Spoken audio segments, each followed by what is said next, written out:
آپ کے مسائل اور ان کا حل. دا چا کتاب دے؟ دا مولانا یوسف لدھیانوی شہید رحمہ اللہ.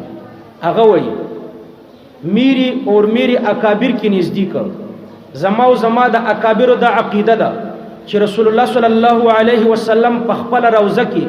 په جسمانی ژوند دی.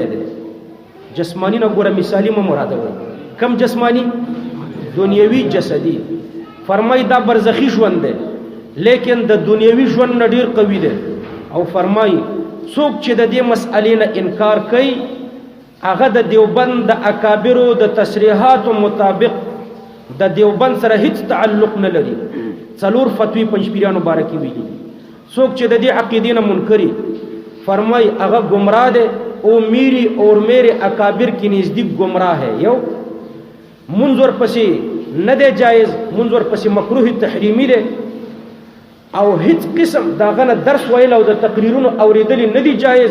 او هیڅ قسم تعلق ساتل ور سره نه دی جایز. سبحان الله. تاسو هغه ما د کتاب تصویر مشر کړی دی هغه ډی کی آپ کے مسائل اور ان کا حل لسم جلد کے خپل وګورئ او په لسم جلد کې هغه اخیری جلد ده الته تاسو وګورئ دا څلور فتوی دي. پنځپیریان او وابیان دا گمراهان دي. یو منظور پس نه دی جایز، دوا د دوی د تقریرونو اوریدل نه دی جایز، څلورم د دوی سره هیڅ قسم تعلق ساتل نه دی جایز. آپ کے مسائل اور ان کا حل. خوش وشه دا بل حواله درته ذکر کوم. وای زمون پنیز د حیات الانبیاء نه منکر کافر نه دی، البته گمراه دی. سوانح و افکار حضرت جالندری صفحه 326. فتاوی مفتی محمود باغی کی یو سړی د مفتی محمود رحمه الله نه سوال وکړو چې کوم سړی چې په قبر کې د نبی علی السلام د ژوند نه منکری او د رسول الله صلی الله علیه وسلم د روضې په خوا کې الصلاة والسلام علیک یا رسول الله ته ناجایز وای او یا د رسول الله ذات ته نور وای د په باره کې څه حکم دی؟ نو فتاوی مفتی محمود کې داسې وای د درې وړو مسایلو جواب داسې ورکړي. د داسې عقیدو د لرون کې پسې لمونځ کول مکروه تحریمي دي. ور درې عقیدې ذکر کړي. څوک چې په قبر کې د نبی علی السلام د ژوند نه منکری لمونځ ور پسې مکروه تحریمي دي. څوک منکر شو؟ پنځپیری او ابي بدعتي. دویم څوک چې الصلاة والسلام علیک یا رسول الله ته په مسجد نبوي کې ناجایز وي. مسجد نبوي کې د پسې لمونځ مکروه تحریمي دي. څوک چې د پیغمبر ذات ته نور ویل کبرلین د پسې لمونځ مکروه تحریمي دي. فتاوی مفتی محمود جلد اول صفحه 345. دارنګ مولانا نصیر الدین الغرغشتوی دا د شاه منصور بابا مستازو او د ډاګي مولانا سیمبا مستازو او د پنځپیر مولا مستازو د مولوی طاهر د دې درې وړ مستازو. دا د یو سوال په جواب کې داسي وایي پنځپیریان په قران کې تحریف کوي. پنځپیری لفظ یې ویل دی ښا پنځپیریان مماتیان په قران کې تحریف کوي. د کفارو په باره کې راغلي آیتونه په مسلمانانو تطبیق کوي. د دوی سره د قران ترجمه مکوي او د داسې فاسد عقاید والو په سلمون مکوي بلکې چرته د کوم دیندار او متقی په سلمون کوي. سوانح مولانا غرغشتوی صفحه 100 سوانح مولانا غرغشتوی مستقل کتاب دی او چاپ شوی دی. دارالفتاء جامعه اشرفیه لاهور رقم الافتاء 439 تاریخ 1433 کال دی د 5 میاشتې 29 نمبر تاریخ دی. په دې تاریخ جامعه اشرفیه لاهور دا فتوا ورکړې ده چې د حیات النبی صلی الله علیه وسلم او د سماع النبی عند القبر نه منکر فاسق او عقیدوي بدعتي دی. چې د سماع النبی عند القبر نه منکر دا فاسق دی او عقیدوي بدعتي دی. منظور پس مکروه تحریمی دی. دارالفتاء والارشاد کراچۍ فتوا نمبر 240 جلد 48 پاغي کې وای رسول الله صلی الله علیه وسلم په قبر کې په جسمانی ژوند سره ژوند دی او درود او سلام اوري. د دین منکر د اهل سنت والجماعت نه خارج دی یعنی بدعتي دی او منظور پس مکروه تحریمی دی. فتاوی دارالعلوم دیوبند 355 پاغي کې لیکي د حیات النبی او د سماع النبی عند القبر نه منکرین د اهل سنت والجماعت نه خارج دي المنظر پس مکروه تحریمی ده نور حواله درته ذکر کړم نورم ډیری خدای یو څو مې درته ذکر کړی د معتمد حواله چې ګوره دا بدعتیان دي د دوی پس المن مکوي منظر پس مکروه تحریمی ده نو رسول الله صلی الله علیه وسلم هم حدیث میں درته ذکر کړو چې رسول الله صلی الله علیه وسلم فرمای من صلى علی عند قبری سمعته ومن صلى علی نائیا یا من بعید ابلغته د دې حدیث مطابق د اهل سنت والجماعت د امامانو یو څو عقیده هم درته ذکر کړو ما خو درویش را نقل کړی خو زه به یو څو درته ذکر کوم نور الازاه صفحه یوصل او 53 فصل في زيارة سيدنا النبي صلى الله عليه وسلم دلان دي لكي وينبغي لمن قصد زيارة سيدنا النبي أن يقصر من الصلاة عليه فإنه يسمعها وتبلغ إليه نور لذاك مداويلي دي سوک چې د پیغمبر علیه السلام زیارت مبارک ته ورشي پکار دی چې ال تدیر درود وای زکه اوري او ورته ورسیږي اوري کلا چې د قبر په خوا کې وي ورسیږي کله چې د لری نه درود وایي نور لذا چې ذکر کې پنځ پیرانو خاندي ځان سره خ مجموع الفتاوا د ابن تیمیه بدر ذکر کړي ابن تیمیه رحمه الله فرمایي وهو صلى الله عليه وسلم يسمع السلام من القريب وتبلغه الملائكه الصلاه والسلام من البعيد نزدې په خپل پیغمبر علیه السلام اوري او د لری نه ورته ملائکه ورسي مجموع الفتاوا وشتم جل او 304 نمبر صفحه مولا علی قاری رحمه الله فرمای الانبیاء احیاء فی قبورهم فيمكن لهم سماع صلاه من صلى عليهم پیغمبر علیہ السلام قبر کې ژوند دی څوک چې درود او سلام پی وای نو ممکنه ده چې وایوري مرقات شرح د مشکات پنځم جلد 2 نمبر صفحه علامہ ابن الهادی فرمائی وهو صلی الله علیہ وسلم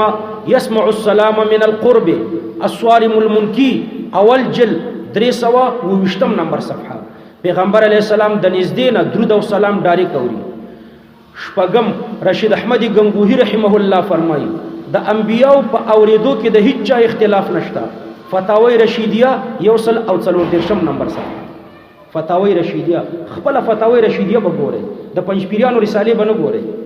هغه چې په کوم کتاب حواله ورکړي اصلي کتاب وګورئ فتاوی رشیدیه وګوره التوی د انبیاء په سیما کې د هیڅ چا اختلاف نشته فتاوی رشیدیه صفحه 140 مولانا اشرف علی تانوی رحمه الله فرمایي چې خپل د نبی علی السلام حدیث ده چې کوم سړی چې زما د قبر په خوا کې صلوات او سلام وای نو زی په خپل اورم نشر الطیبه صفحه 109 حسین احمد مدنی رحمه الله فرمایي خلاصه د خبره داده چې څوک چې د نبی علی السلام د قبر په خوا کې صلوات او سلام وای نو نبی علیه السلام په روحاني طریقه باندې اوري او جواب ورکړي مکتوبات شیخ الاسلام جل اول صفحه 145 قاری محمد طیب سلویخ کال د دیوبند محتمم هغه فرمایي د رسول الله صلی الله علیه وسلم د قبر په خوا کې عرض کړي شوی صلوات او سلام اوري خطبات حکیم الاسلام وم جل یوصل او یو اتیا صفحه مولانا زکریا صاحب په فضائل درود کې فرمایي وای د دې حدیث دویم جز چې د نبی علی السلام د قبر په خوا کې عرض کړي شوی صلوات او سلام په خپل اوري دا وی ډیره د فخر او د عزت او د خوان خبره ده په دې روایت کې چې په خپل د رسول الله صلی الله علیه وسلم اوریدل ذکر شوی دي دا وی د هیڅ اشکال خبره نه ده ځکه چې پیغمبران په خپل قبرونو کې ژوند دي فضائل درود صفحه 2 او 4 خلیل احمد سهارنپوری رحمه الله فرمایي چې د قبر په خوا کې په اوچت आवाज باندې د صلات او د سلام عرض کول نبی علی السلام ته تکلیف رسي او بیا د بيد ځکه چې نبی علی السلام په قبر کې ژوند دی نو الته چغې مو وها لہذا الته پرو आवाज باندې صلات او سلام وایا او په مسجد نبوي کې چې په څومره رو आवाज باندې صلات او سلام وایي نبی علی السلام اوري تذکرۃ الخلیل صفحه 300 مفتی محمود حسن گنگوہی رحمه الله فرمایي چې د قبر په خوا کې عرض کړی شوی درود او سلام نبی علی السلام په خپل اوري او د لری نه عرض کړی شوی درود او سلام ورته ملائکه وررسي فتاوی محمودیه جل اول صفحه 501 مولانا نصیر الدین الغرغشتوی رحمه الله فرمایي من صلى علي عند قبري سمعته سمعا حقيقيا بلا واسطه مشکات کې عدلی کو پمنس کې دا نقطه لګیدلې ده اول جلد 93 صفحه مولانا ادریسی کاندهلوی هغه فرمایي د قبر په خوا کې چې څوک صلوات او سلام وایي نو نبی علی السلام په خپل اوري سیرت المصطفی ارچا سرشتہ دریم جل یوصل اتشپیتم نمبر صفحه او مولانا عبدالحق حقانی رحمه الله په فتاوی حقانیه کې وایي د ټول اهل سنت والجماعت محدثین و متکلمین دا اتفاقی عقیده ده چې د روضه مبارکه په خوا کې عرض کړی شوی صلوات او سلام نبی علیه السلام په خپل اوري امام تقی الدین السبکی فرمایي وسنذكر الاحاديث وسنذكر من الاحاديث والاثار والادله ما يدل على ان النبي يسمع ما يسلم عليه عند قبره ډیر احادیث په دې دلالت کوي چې پیغمبر علی السلام د قبر په خوا کې عرض کړی شوی درود او سلام په خپل باندې اوري علامه ظفر احمد العثماني رحمه الله په اعلاء السنن لسم جلد 505 نمبر صفحه کې فرمایي وقد ورد التصريح بسماعه سلام الزائر في اثر د دې سره نور امدادي ډیره حوالی دي کدا ټول سړی بیانې څو جلد تینه جوړیږي دا حواله مې درته ذکر کړې مطلب مې دا دی چې دی حدیث ته تلقی بالقبول حاصله او کم حدیث ته چې تلقی بالقبول حاصله هغه د متواتر په حکم کې قال بعضهم يحكم للحديث بالصحه اذا تلقاه الناس بالقبول تلقی بالقبول چې ورته حاصله شي نو هغه حدیث بالکل صحیح وي د متواتر په حکم کې وي لہذا دا حدیث متواتر دی نو پیغمبر علیہ السلام په قبر کې ژوندې شو آپ کے مسائل اور ان کا حل د دې فتوا خو بے ځای نشو کنه هغه فرمای وابیان او پنځپیریان چې د دې جسد د حیات نه منکر دي گمراهان دي منظور پسې مکروه تحریمی دي د بیانونو اوریدل جایز نه دي او هر قسم تعلق ساتل ور سره جایز نه دي ځکه د دومره احادیثونو او د دومره اجماع چې سړی خلافي نو دا هغه به څه حالي فدایو وصلوا خلف كل بر وفاجر فاجر خو بدعتی نه کنه فاسقی زرت بدعتیه تو مخه فاجر معنا بد عمله عقیده جوړه د اعمال خراب عقیده سیده اعمال خراب او د یو سړي عقیده خراب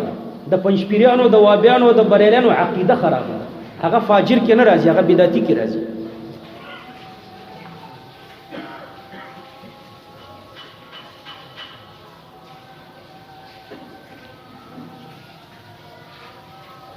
لا يوي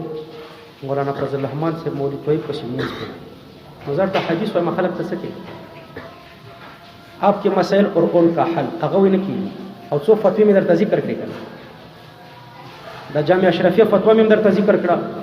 او د دارالفتاء والارشاد کراچۍ د دې فتوا مې درته ذکر کړه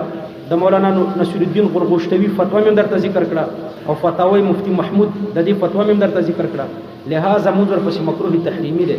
سیاسیان